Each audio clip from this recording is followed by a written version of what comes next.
Hi hello నమస్తే, welcome to my YouTube channel. నా ఛానల్లో నేను చేస్తున్న రెసిపీ వచ్చేసి కోకోనట్ మిల్క్ స్వీట్ రెసిపీ అనమాట. ఇలాంటి రెసిపీస్ మీకు ఏమైనా కావాలనుకుంటే నా ఛానల్ సబ్స్క్రైబ్ చేసుకొని పక్కన ఉన్న బెల్ ఐకాన్ క్లిక్ చేయండి. అప్పుడు నేను చేసే వీడియోస్ అని మీకు త్వరగా నోటిఫికేషన్ వస్తాయి. ముందుగా ఒక టెంకాయని కొబ్బరిని టెంకు లేకుండా కొబ్బరి పీసెస్ని చిన్న చిన్న ముక్కలుగా మనం కట్ చేసుకోవాలి. మనం మిక్సీ పట్టుకోవాలి. కొద్దిగా వాటర్ వేసుకొని కొబ్బరి పాలు మనకి ఎంత కావాలో అంత కొబ్బరి పాలు వచ్చేంత వరకు మనం మిక్సీ పెట్టుకోవాలి. కొద్దిగా వాటర్ వేసుకుంటూ మనం మిక్సీ పెట్టుకొని చూసారా ఇంత థిక్నెస్గా కొబ్బరి పాలు అనేది వచ్చేస్తాయి.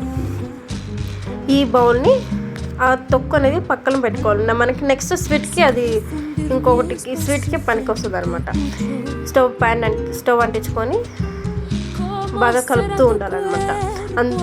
ఇది కొద్దిగా బాయిల్ అయ్యే టైంలో 2 టేబుల్ స్పూన్ కార్న్ఫ్లవర్ని ఉండలు లేకుండా వాటర్ పోసుకుంటూ మిక్స్ చేసుకోవాలి. అది అందులోకి యాడ్ చేసేసి బాగా మిక్స్ చేస్తూ ఉండాలి. ఉండలు లేకుండా బాగా కలుపుతూ ఉండాలి. ఎక్కువ గట్టి పట్టేస్తుంది కాబట్టి మనం ఉండలు లేకుండా కలుపుతూ ఉండాలి.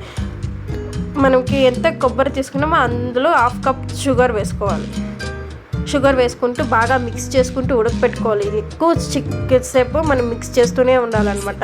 థిక్ కన్సిస్టెన్సీ వచ్చేంత వరకు మనం మిక్స్ చేసుకుంటూనే ఉండాలి.